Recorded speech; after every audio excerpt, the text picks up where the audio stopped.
I don't think always history has cute potted little lessons that we draw and apply, but I do think that historical knowledge is important when we're making current day decisions. Are there parallels to times in history where this psychosis has really divided these people? We've seen this division, and like, is there a way to come back together from that?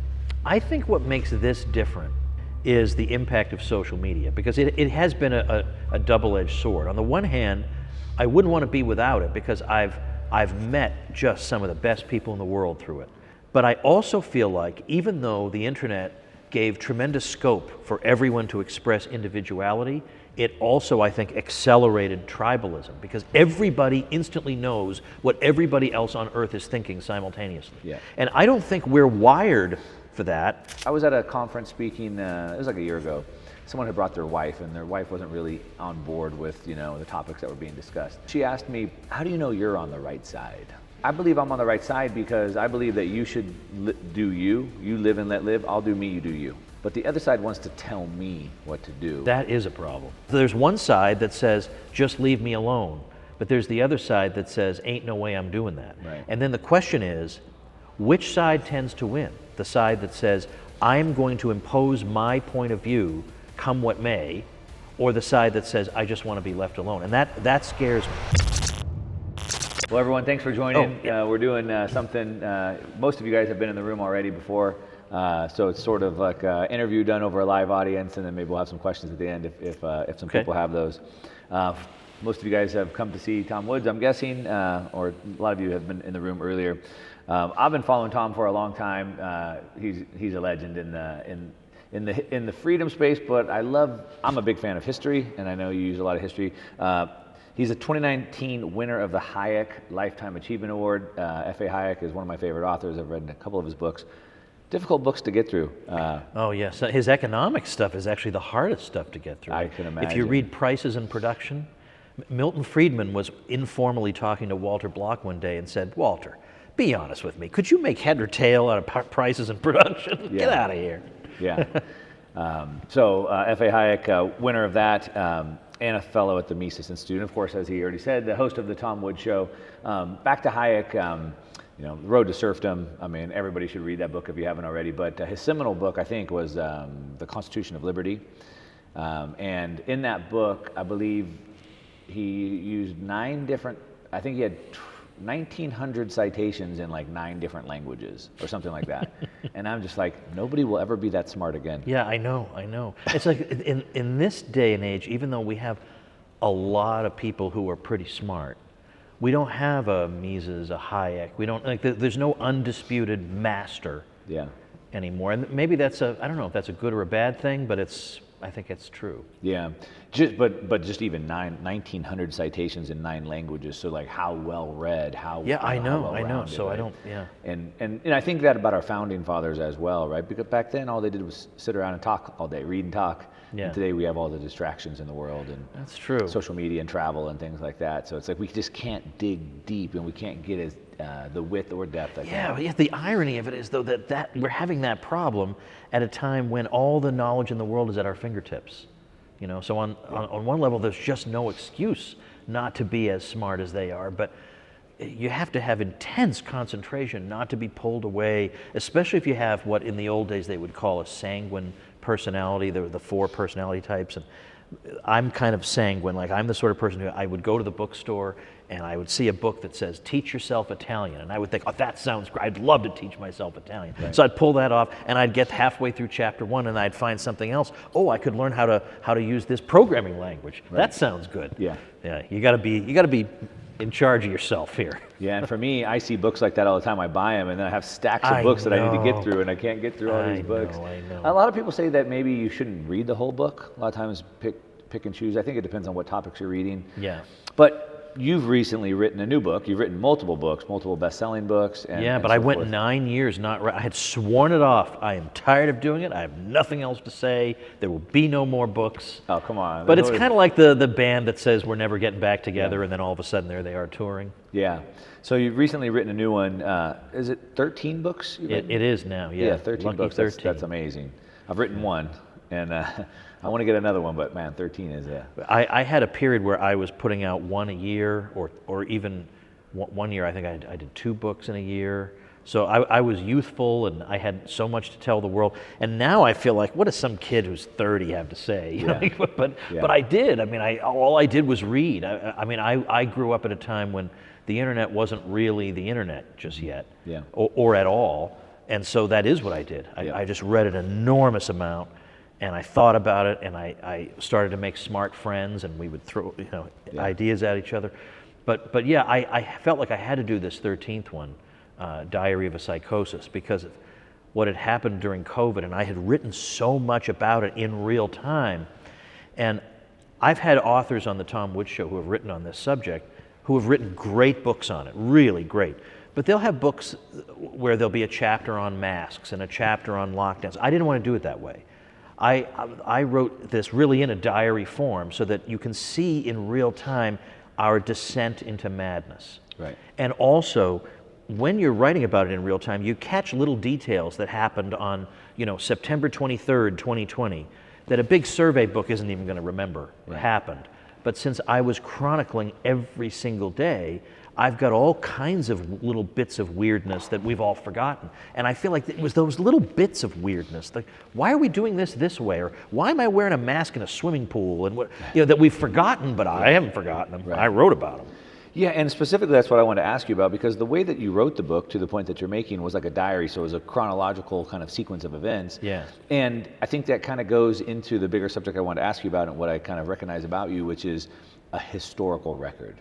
Yeah, right. So as opposed to an opinion piece or a thought piece about what happened, it's the psychosis of, so Dr. Matthias Desmond had written about the mass formation psychosis of that. But you wrote it more in this like historical, chronological sort of record. And I think that goes, I want to get into the book, but I think overall it goes into maybe your recognition or importance of history. So you've written a lot about history recently. You said that you've released all your like historical... Oh yeah, I have a site, woodshistory.com. Woodshistory.com. And these are 2 history courses that I used to sell as part of a big membership. Okay. But now I've taken those 2 courses out of the membership and just given them away for free. Right.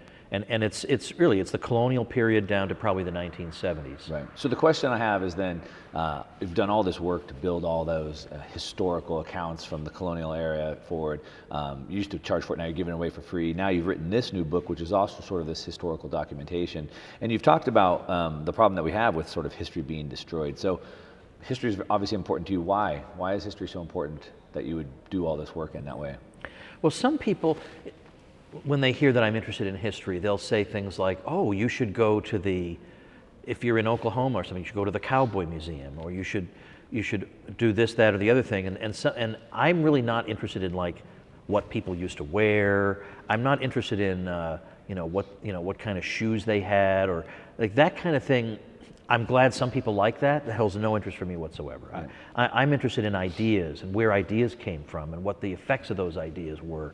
So I'm in a subfield of history that is way on the outs, super unfashionable, intellectual history, where ideas come from. But that is going the way of military history, which is basically on its way out. Diplomatic history is basically on its way out, because the crazies who run the historical profession are only interested in certain topics, and those ain't them. Right. But to me, that is what matters.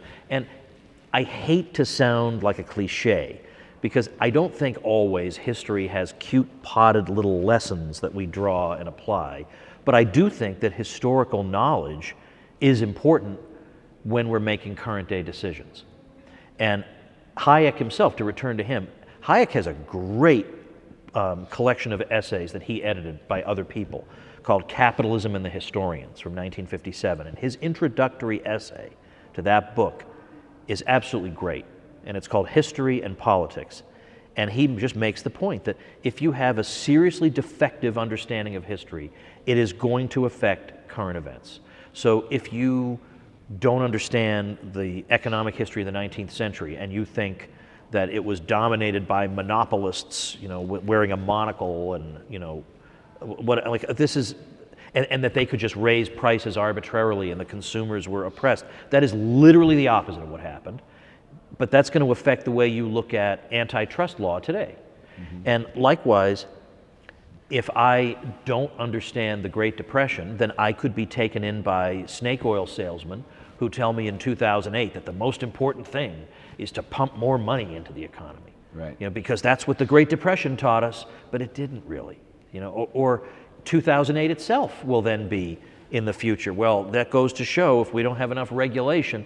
We had 115 state and federal institutions charged with regulating the financial system in 2008. Right. I am not going to believe that if we had 116, then we wouldn't have, come on, you know? Yeah. And so my concern with this particular topic of COVID is that this could very easily become one of those episodes where the official version of history poisons future decisions. Because if the official version becomes, well, you know, the selfless Anthony Fauci was trying his best to help everybody, but all the stupid rubes refused to listen to him, we cannot allow that to be right. the lesson people take from it. Yeah. Now, you talked about some of these different disciplines, sub-disciplines of history that are being distorted. One, you mentioned military. Obviously, we're at a point now where we have wars breaking out all around the world, some of which is Israel and, you know, what's going on in Israel, and there's deep history there, all the way back to biblical times. Obviously, Russia, Ukraine, deep history there as well. But some might say that history is written by the victors. Yeah. So how are you able to sort of parse through that and decide, well, what is the real history we should be paying attention to, and how much of that was distorted by that winner? Yeah, history is written by the victors, not just the victors of wars, but the victors of controversies, like over the Constitution, for example. Now, I know we all have been taught that the Articles of Confederation was the worst document imaginable, and it's just obvious that it had to be replaced by the Constitution. But it's not. There obviously was an argument in its favor, but yet if you go to Facebook and you look at the page for the U.S. Constitution, it's got like tens of millions of likes, because everybody knows that was just the inevitable outcome of the workings out of history. And then if you look at the page for the Articles of Confederation, it's like 300. Now look, it wasn't that lopsided. I mean, yes, the Articles had their flaws, but the U.S. Constitution has yielded us the current system that we have. And you could say, well, that's because it's not being enforced. Well, okay, then what is the point of it then? I mean, why do we even have it if it can't stop institutionally what's happened now? So, yeah, for example, people who warned about the Constitution these days are just treated like cranks and weirdos, and don't they know the forward march of history demanded this document? You know, they had a lot of very salient warnings. So, in the Constitution or in the Articles? About the Constitution. Okay. They're warning about what might go wrong. And you know, warnings are often worth listening to. You know, right. Sometimes they don't come to pass, but you should at least be aware of them. So you're right about history being written by the victors. And so what I've had to do, for example, these days, everybody takes for granted that the United States is and was always intended to be a single, indivisible blob composed of a mass of undifferentiated individuals. That is not what the United States was thought of from the very beginning. Even in the Constitution, the United States is referred to in the plural. The United States are. Now, why did they do that? Because the United States was a collection of societies. Right. It was a collection of states. And these states, we don't say that the states were sovereign, we say the peoples of the states are sovereign. So the people of Massachusetts, the people of Georgia. And so the United States was a collection of self-governing societies. And I, by the way, there's an enormous amount of stuff that I could say about this. But the point is that today we think the opposite. We think that it's one thing, and if any one of these units really tries to assert itself, why, that's treason. But that's not how it was initially understood. That's not how 18th century international law thought about it. If you have a sovereign body and it uses its sovereign power to join a confederation like the United States, it retains its sovereignty and it can reclaim it at any time. It doesn't forfeit it. It doesn't alienate it. It can't alienate it. Well, that's not what we're typically told, but like Thomas Jefferson believed that the states, the peoples of the states in convention could choose to nullify an unconstitutional federal law. That was his belief. He laid it out in the Kentucky Resolutions of 1798, 1799. That is extremely unfashionable to believe today, but he thought it just followed from the logic of the Constitution and the 10th Amendment. Well, I found one of the best defenses of that doctrine in a pamphlet from 1833 written by Abel Upshur. Now, Abel Upshur served in several presidential administrations before his untimely death in the early 1840s. He was not a nobody, and he wrote a pamphlet in vigorous defense of Jefferson on this point. And it has not been published anywhere in over 150 years, close to 200 years. You couldn't find it. You know how I found it? It was sitting there in a box in the stacks at Columbia University. Wow. I was looking for something else, and I found it. Now, this makes, to my mind, the most powerful argument in defense of a decentralized United States. And if that had been the winning position, this pamphlet would be all over the place, quoted in all the American history textbooks. Instead, nobody knows it exists. So I found it, and I republished it in 2010 in my book, Nullification. So the thing is, you got to look. Right. You have to scrounge around to find what they're not including. Right. So a couple things that you said there, I mean, and I want to go back to, maybe kind of come back to the beginning, where the Constitution is just a piece of paper, and if it's not enforced, it's really no good. I think at best it's at least, or I should say maybe it's slowed down the centralization of the United States. I mean, we still see some of those checks and balances there. Yeah, oh yeah, can I jump in on that actually? Please do, yeah. Yes. So first of all, I do think, for example, that the fact that we have a First Amendment, even though, yes, we are facing challenges with it today, but I think that has seeped into the American consciousness and American culture, and now it's become part of the backdrop of this, the series of expectations we have of our society. And that other places don't have a literally written out First Amendment similar to ours, and they run into more problems with free speech. I do think that made a difference. I agree with you.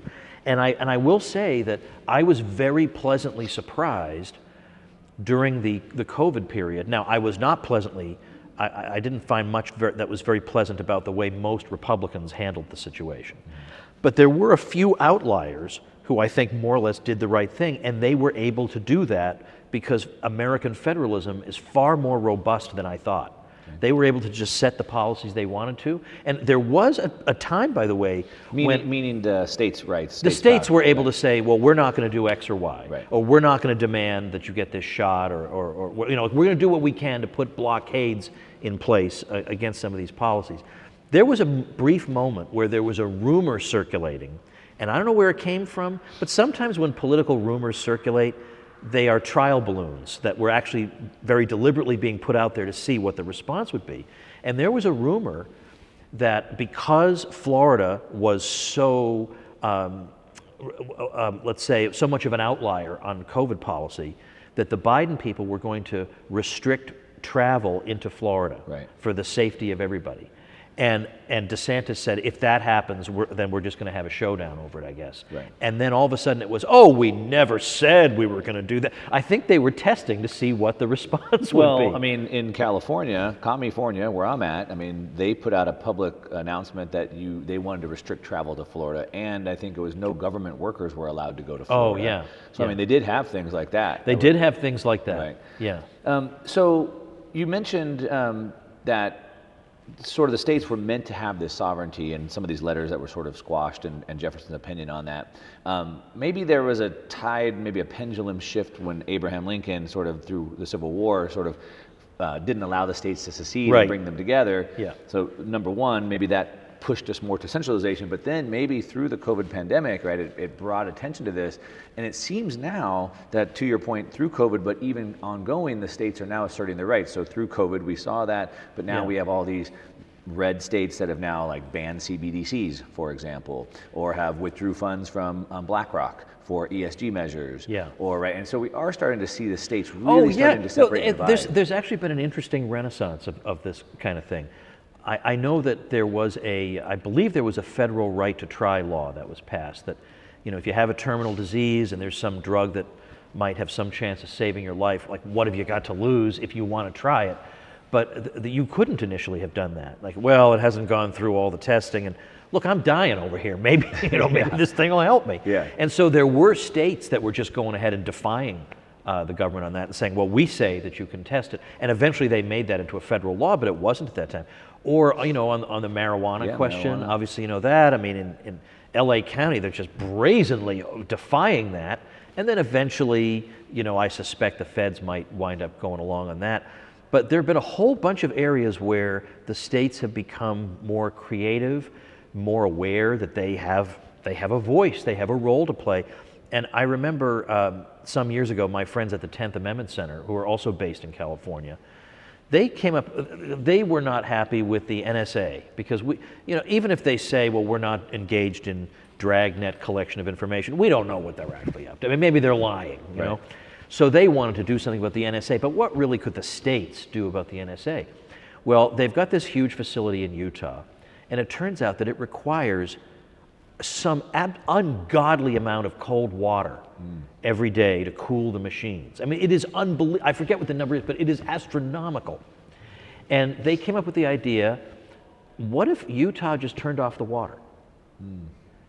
Just no one ever thought of it. We have all these billion-dollar-a-year think tanks. It was the shoestring budget 10th Amendment Center that thought, what if we just turn off the water? Now, unfortunately, you'd have to have a legislature with some spine to turn off the water to the NSA, because the NSA knows all the peccadillos of everybody in that legislature, you know. So it didn't happen. But the point is, at least they're thinking in new and interesting ways. Right. So we are starting to see that. I want to take a second, just real quick, to just give you a reminder. The reminder is take control of your Bitcoin. Look, for the first time in history, we have a way to preserve our property, take custody of our property and protect it with no cost. You can't do that with gold. You can't do it with your stocks. And so we can do it with Bitcoin, and you should. Now, don't store it on an app on your phone. That can get hacked. What you want to do is use a hardware device, something like this Trezor right here. So basically, your private key sits here. When you want to do a transaction, you plug it into your computer, sign the transaction. When you're done, you unplug it and put it back into your safe. I've used Trezor for now, 6-7 years, because I think it's the easiest one to use. I've tried, I think, pretty much all of them. And it's also open source, so you can trust the code. And again, it's easy. Why easy? Because if it's too complex, it makes me think of how many potential holes and risks there could be, not just in the device itself, but even in my own ability to secure it. So I want something fast, I want something easy, and I want something safe. That's why I use Trezor. And if you don't use Trezor, use something. Please get your Bitcoin off the exchange. Use a hardware device to secure your private key. And if you like Trezor, check out the link down below. Now, kind of going back into the book then, so you've written this book, and really the psychosis of the pandemic. So I don't know if you want to talk about that specifically, because it seems like we have back to the mass formation psychosis from that, but even with what's happening with the Biden administration today, where like the people seem to be mesmerized or, whatever, in this psychosis, and then there's something that could like pull them out of it. So it seems like it's happening all around the country in different areas, but at the same time, and maybe that's because we have this narrative, this mainstream media that continues to pound that in. But let's talk about the psychosis that you uncovered in the book. Well, what I had in mind when I used that was that I felt like on some issues, I could sit people down and we could weigh the pros and cons and maybe find a middle ground or something, but a rational middle ground. Yeah. And maybe we wouldn't all get what we want, but we'd all get something and we'd walk away reasonably satisfied. But with this, it just didn't seem possible. Like I just mentioned on my panel that when Jay Bhattacharya at Stanford was doing his work, trying to see if these panicked figures about death rates were true, he said, I can't replicate this. It actually seems to be far, far lower. You would think people would say, oh, well, that's potentially really good news, or let's have everybody hash this out and see what the answer is. They wanted to lynch the guy, and yet why? Like, why would it be bad to hear good news?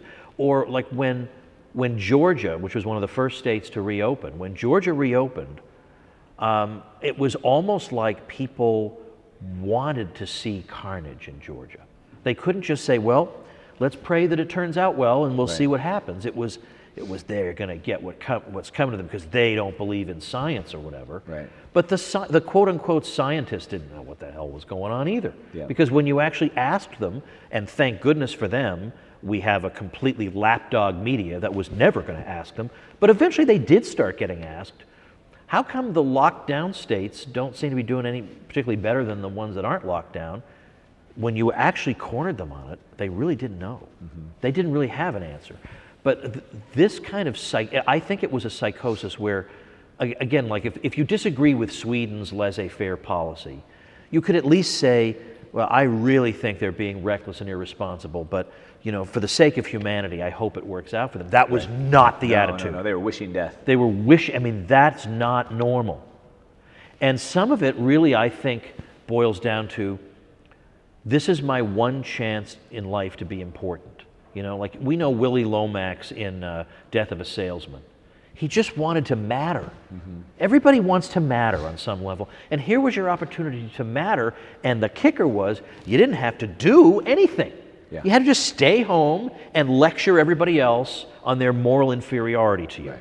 And that was a hard thing for a lot of people to give up. And I hate to reduce it to that, because I do try to be charitable and I try to understand the way other people think, such that I feel like I know what my opponents think way better than they know what I think. Right. But yet in this case, it's hard to escape that conclusion. I think it's somewhat natural, though, in human tendencies to say, I'm playing by the rules and everyone else should play by the rules as well. I am certainly no fan of the government and the big regulations that we have.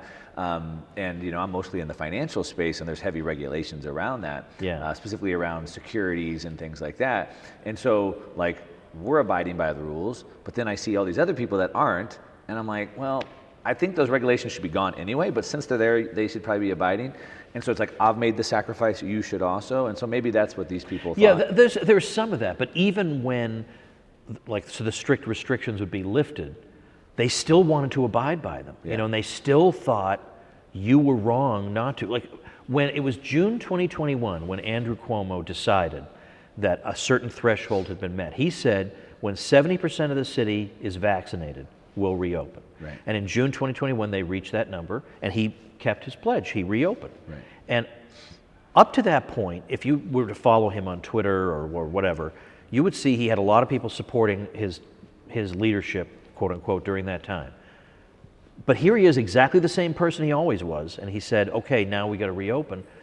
They couldn't take it. You look at Twitter on that tweet, they went berserk. Well, wait a minute, but they're still terrified. They still believe, but it's not just they're still terrified. It's that, well, but wait, now I can't do this anymore? Like, this gave me meaning. And now, so it wasn't so much we're following Andrew Cuomo, which I thought it was. I thought they were following Andrew Cuomo. They weren't. When he changed his mind, they went berserk. Yeah.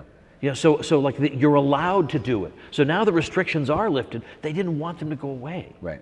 Even though all they have to do is turn their heads slightly and see the rest of the country and see that everybody has resumed normal life and there aren't corpses lining the streets. All you have to do is just look a little, and they just couldn't do it. Yeah.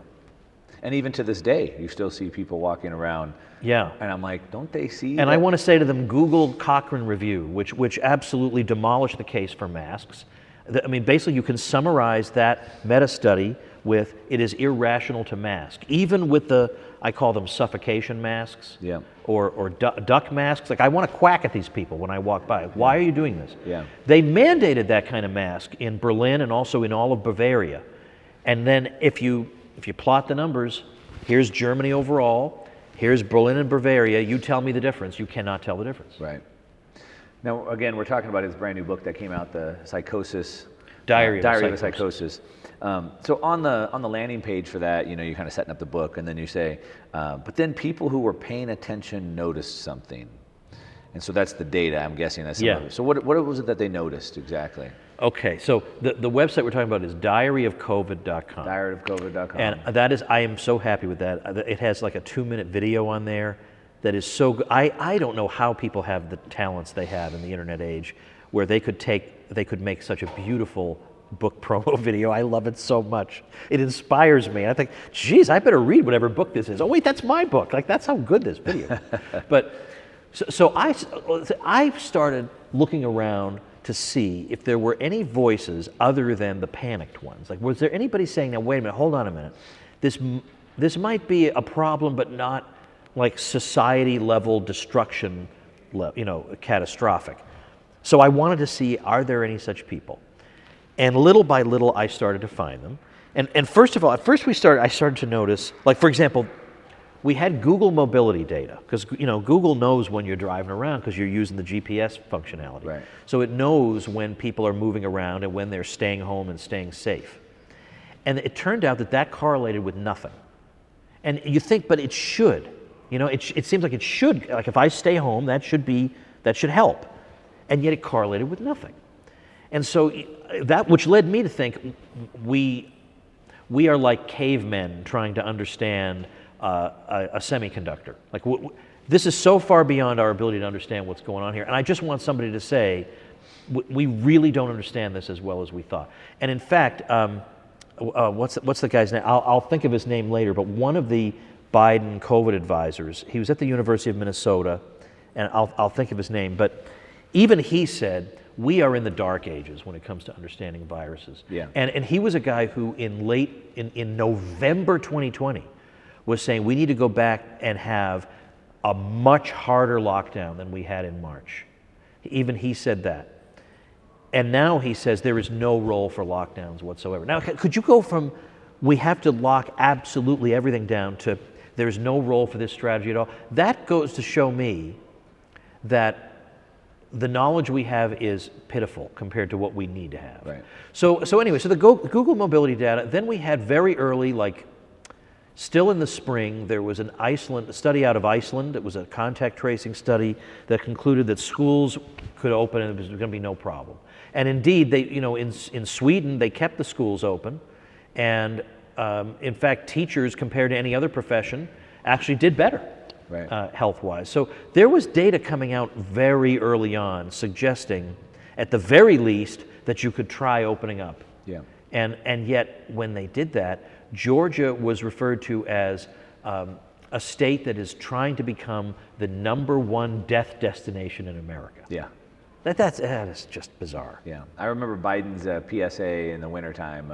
We'll never forget that one. The winter of death, and everyone's going to die. None of that stuff has been backtracked. If we move forward and we keep talking about the psychosis that seems to be sweeping the country now, even into the Biden regime, was he incoherent, incompetent, dementia? Was he not? Yeah. All of a sudden, it was sort of like this Emperor Wears No Clothes event where everybody knew he was, but now it's open. So we have this psychosis, and it's seemingly driving people apart. So we talk now back to the centralization of the U.S. and maybe some of the states. We're really starting to see this divide between the red and the blue states, and we're starting to see this divide in people's thinking, Biden regime, how COVID was handled, et cetera. I'm just curious then, when you look through the long lens of history, which you're an expert in, you've studied extensively, are there parallels to times in history where this psychosis has really divided these people? We've seen this division, and is there a way to come back together from that? I think what makes this different, even though it sounds like a cliche, is the impact of social media, because it has been a double-edged sword. On the one hand, I wouldn't want to be without it, because I've met just some of the best people in the world through it, and I've been able to gather information that I wouldn't have known about otherwise. So I admit that. But I also feel like even though the internet gave tremendous scope for everyone to express individuality, it also, I think, accelerated tribalism, because everybody instantly knows what everybody else on Earth is thinking simultaneously. Yeah. And I don't think we're wired for that. And I don't think everybody needs to have an opinion on everything under the sun. But now they feel like, well, my tribe says, because I see that all over the world, everybody's wearing this, has this emoji. Right. So I guess I better have this emoji. It's like the same mentality that whereby in high school, you would have died 1,000 deaths rather than have to leave the popular kids club. Right. Now, I never had that problem, as you can probably imagine, right? Old Woods was in his own little nerdy group. But I know there were people who they would die before having to be the only one who thought a certain way. And I think there is some of that we crave being part of a tribe, and there's something about our nature. And so if the elites tell me I'm supposed to think a certain way, that's what I'm going to do. Now, I don't think people actually go through that thought process. I don't think they say, well, the elites have told me X, therefore. It's just instinctive. It's like when economists say that incentives matter. It's not so much that somebody sits down and says, well, if I have another child out of wedlock, I get this benefit. They don't necessarily sit down and write it out. Oh, but they do. But you understand my point, that it's more of it might have a marginal effect of pushing somebody over. Yeah. And so I think that has really been Like it's so now people feel like they know what all their favorite actors think instantly, all their favorite musicians. They know what what academia thinks. They know that what the president's golf handicap is. Right. You know, I mean, Jefferson would have been appalled at the idea that we're supposed to know every little detail about the president, or that, like even Teddy Roosevelt, who really accelerated the visibility of the presidency, he summoned coaches and college presidents to the White House to talk about the dangers of college football. What is the president involved? Like, can't these leagues figure this out on their own? You know, Right. but this idea of we know everything, we know what everybody's allegiances are. I mean, there's no reason that where you stand on aid to Ukraine should correlate with your opinion on abortion. Right. These things have nothing to do with each other, except The tribe. the tribe, yeah. The tribe. And that's really hard to crack through. Yeah. So, I mean, as humans, we're hardwired for that, because if we're kicked out of the tribe, we die. You die. That is die. exactly it. And so we're hardwired naturally to sort of get along. Jordan Peterson talks about this extensively, even from little kids, right? Like, we just learn to play along, and if we don't, we're ostracized very quickly. Yeah. And so I think that's part of it. And, you know, I've talked about this, you know, when I grew up as a kid without the internet, we all listened to the same music, and we all watched the same movies. And even today, you can hear like you know, a song from the '80s, and everybody knows it. Yeah. And so we were a lot more the same culturally. And back to the point you're making, the internet has allowed us all to move down into these rabbit holes and become much more decentralized. And I think in one aspect, maybe that's okay. I mean, there's pros and cons to it. Oh yeah, yeah. But like, it would be okay, except for as maybe the people have become more decentralized in their values and their thoughts and their likes, whatever. At the same time, the government has become more centralized. And so instead of allowing us to have this decentralized government where we have different states, counties, et cetera, now we have this federal regime with 330 million people that have become Yeah, it's more the decentralized. opposite trend from everything else in society. Right. Yeah, So it's working against each other. And because it's gotten so big, and also back to your point with Roosevelt trying to get involved in football, right? They want to get involved in every little detail. And like, we're too decentralized and too dispersed now to have one central body kind of in that level of minutia and detail. But and yet they came very close. There's a whole you know, civil rights wing or Justice Department wing in the federal government that is going to want to try to dictate the terms of high school sports and who participates and who doesn't and on what team. And I mean, could you imagine thinking that it was a good idea that a bunch of elites 2,000 miles away should tell me how my local high school football team should be run? I mean, that is bizarre. I can't understand how anyone thinks like that. Yeah, it's insane. So that's a trend. We're going that way. At the same time, maybe the trend is starting. I talk about the pendulum starting to swing back, and I see globally sort of this centralization narrative is breaking apart. Oh yeah. And so we can see, you know, China, Russia going their own way, the BRICS trying to spin off, World Economic Forum stumbling. So there's a lot of hope in that global centralization, and even in the United States centralization, as we've talked about with the states. Maybe there's some breakdown there. Yeah. But at the same time, we're sort of on the precipice of this, right? You have an event we were talking about just before we started kind of going live, and your event kind of talks more about solutions. So I'm just curious your take, you know, as this kind of is swinging, I mean, where do we go from here? I mean, how do we kind of protect ourselves, or sort of, I guess, maybe protect the Constitution and bring each other back, or not? Well, I'm trying to do two things at once. I'm trying to keep an eye on what's going on at the federal level, although I have no influence over my U.S. senators at all. Right. The Senate's going to do what it wants no matter what I say. Right. But I still, you know, I have the Tom Woods Show, so obviously I am putting out a lot of information that's aimed to persuade people to adopt certain positions. So I still do that in the political sphere. But I also am thinking now, especially since COVID, that I'm more interested in developing a side of what I do that focuses on people who already understand these things. They don't need to be persuaded of the problems with the money. Like they're already on board. They've read all the books. They've heard all the podcasts. Here. Yeah, right. So they already know. Right. So now the question is, what do I do with the information? Or what do I do as I feel like a lot of bad trends are occurring? And so I have focused on, you know, to borrow a phrase from Harry Brown, how to find freedom in an unfree world. So my conference, and then I have a membership somewhat immodestly called the Tom Woods School of Life. Okay. And in this membership, I have a bunch of my members are here, as a matter of fact.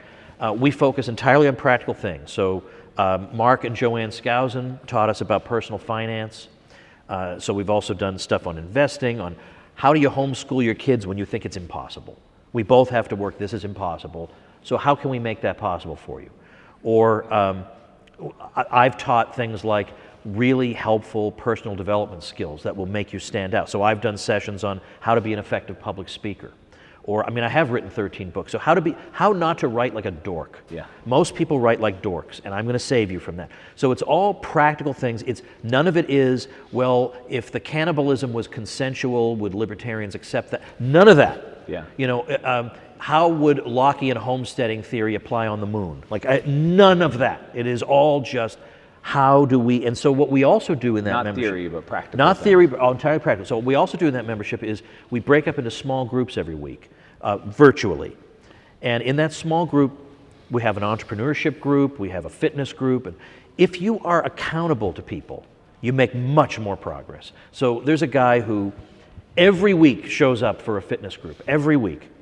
And it's always to report, oh, I was at a wedding and so I ate some cookies. And like, it's always to report that he didn't do so well. But yet, 8 months down the road, who's the one who's made the best progress? That guy who shows up every single week. Right. So we're helping people publish books, start businesses, leave that soul-crushing corporate job they took when they were 28 because they had a young family, they didn't know what else to do. So it's all practical stuff like that. Yep. And I feel like that's somewhere where I can, on my tombstone, it doesn't just have to say he recorded 7,000 podcast episodes, yeah. but I actually helped people navigate through this hostile world. Yeah.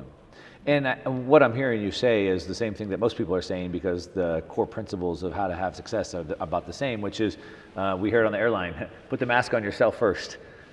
Yeah. And then help other people. That's so right. like, become the best version that you can be financially, influentially, right. Things like that. And then you can start to lead by example and help other people. I talk about the only way that we're going to not be put into the cattle lane is if we have wealth and influence. Yeah. And so, yeah. And it doesn't have to be 7,000 episodes on the Tom Woods Show, but we all have, hopefully would have influence around us, but by leading by example. And the one thing I think about is just the difference of the ideologies. I was at a conference speaking, it was like a year ago. Someone had brought their wife, and their wife wasn't really on board with, the topics that were being discussed. And she asked me, how do you know you're on the right side? And I'd never been asked that question. I thought long and hard about it, and I thought, well, I believe I'm on the right side because I believe that you should do you. You live and let live. I'll do me, you do you. But the other side wants to tell me what to do. And so what I'm hearing you say is like, you want to help other people live their best life, lead by example, but then the other side of the aisle wants to tell you have to stay home and you have to wear the mask. And I think we can't reconcile that. That is a problem. Yeah, that is a problem. Is that, and in fact, that kind of goes back to a little bit of a historic left-right divide. There are many flavors of left and many flavors of right, and sometimes people think the categories aren't useful, but I would say that historically the idea, like even going to Edmund Burke's idea was that it's dangerous to take disembodied ideologies and force them on recalcitrant people, and that the real conservative focuses on things that are local and immediate and practical and finite, whereas the globalist wants to focus on all kinds of far-flung projects and big ideological reconstruction plans, and that's not what we're about. Hearth and home. And so those are, like Jean-Jacques Rousseau puts his own children in a foundling asylum, but he's all tears and pity when he hears there's an earthquake in Lisbon. That is exactly inverted right. of the way people's natural obligations ought to flow. And so, yeah, there's one side that says, just leave me alone. But there's the other side that says, ain't no way I'm doing that. Right. And then the question is, which side tends to win? The side that says, I'm going to impose my point of view, come what may, or the side that says, I just want to be left alone. And that scares me. Yeah. Well, what you'll see, notice if you start paying attention, I believe, is you look at those mini authoritarians and they're They're the Napoleon complex. You don't see them strong and buff and healthy. Oh no, isn't it funny? It's the opposite. Yeah, it's the opposite. Yeah. And so ultimately, at the end, the way you reconcile it is they're not the strong men. They're the weak men, and eventually those ideas fail. Unfortunately, those ideas can last a long time. Last topic I want to ask you about, because we are in the Bitcoin room. Okay. You know, I think a lot about this ever-growing state, and we talked about getting into the minutia details of our life and protecting the Constitution. And the Constitution was great in a sense that it set limitations, but then if they're not enforced, then what good are they? And so, you know, I've seen some countries talk about like, hey, capping the tax rate. Like you can't grow the taxes. And so if the state can't fund itself, how does it continue to grow? If the state can't go fight endless wars and the state can't pay to lock you down, like how do they succeed? And so for me, Bitcoin was like this tool that like maybe we could impose some sort of limitations. But I'm curious your take on Bitcoin, what you think about it, and Well, I was first introduced to it a little bit late, 2013. oh, that's not late. Okay, well, yeah, that's true. Okay, but People here are still trying to get introduced to it. okay, all right, but later than some of you, Yeah. I'll say. I was in New Hampshire at the New Hampshire Liberty Forum they have every year at the Free State Project, Yeah, that's great. and two guys took me aside for lunch and said, "We have to explain this to you." Bruce Fenton and Let's see, you're wrong about the first one. okay, and what's his name? Well, I'll tell you who they were. Yeah, go ahead. Okay, so one of them is like a no-no name that I'm not supposed to Okay. mention. Are you okay with me mentioning a no-no name? Sure, if you're okay with Even though I like him personally. Roger Ver was the Okay, first like one. Bitcoin Jesus. Yeah. Yeah. And then Eric Voorhees. That's who I was thinking. And of, Eric is a Voorhees. great Yeah. spokesman for He's it. amazing. I mean, he's unflappable. Like, he doesn't get worked up. He's like Jay Bhattacharya. He doesn't get worked up, but he can have righteous indignation, but he can debate you, you know, with this Yeah, tone. he's great. Yeah. And he did that with Peter Schiff, too. So anyway, so they talked to me about it, and I thought, well, that sounds really great. But I think I bought in, because I have some, and I bought in around, when it was around $550, which is way later than some people, but you know, 550 ain't a bad entry point right now. for it. Yeah, yeah. So I've always been a sympathizer. My friendly advice to the Bitcoin community has always been to remember that sometimes let's say like the engineers or the creators of something are not always the best marketers of the thing. Like those are two distinct jobs. That's why you bring a marketer in, because an engineer will sit here and describe to you all the features of the thing. But what the audience wants to know is, how does this benefit me? And the engineer tends not to think that way. What? Why do you need that explained? Didn't I just explain to you how awesome it is? The marketer explains why this benefits you, and also explains it to you without using, in the very first sentence, the word node or something. Like, all right, you already lost Technical me. jargon. Yeah, the technical jargon has got to be brought down a few notches. But I mean, I think it's terrific, and also the fact that it's limited is to me one of the keys to the whole thing. Right. That of course it can't be infinitely reproduced, and then that also brings out the bad economists, because the bad economists will say, well, you can't have a good money if it can't be inflated. Like, get out of here, you bum. Like they'll say things like, you know, falling prices are bad for the economy. They're gaslighting you, man. Right. Falling prices are not bad for the economy. And it's, oh, everybody will go bankrupt. No, entrepreneurs anticipate the falling prices, and so they bid less for the inputs they need, and it all comes out.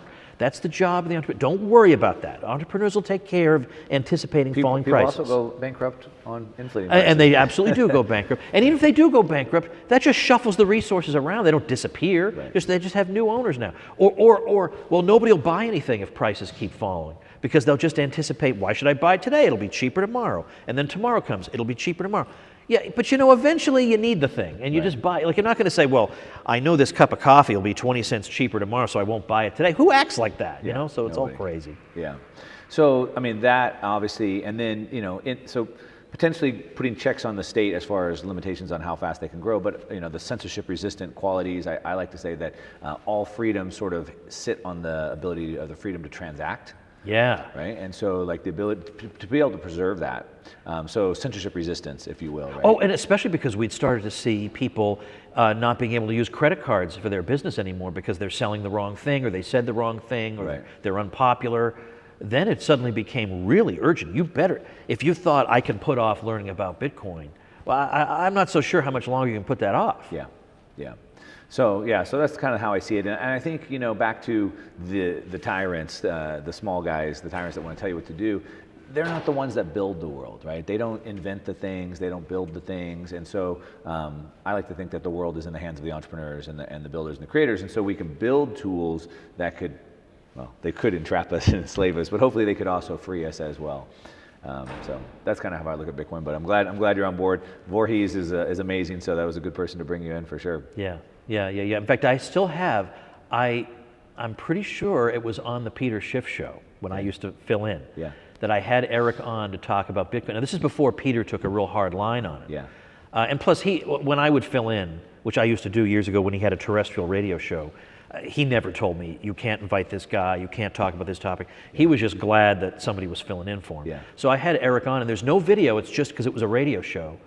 But that thing, for a YouTube that has no video, which YouTube hates that. Yeah. I mean, we got almost overnight, we got 75,000 views of that. Wow. It's still on there. Yeah. Yeah, him explaining it. Yeah, great. Well, I appreciate it, Tom. It was great. Great work. Great. And yeah, keep doing what you're doing. You too. Thanks a lot. Okay. Okay.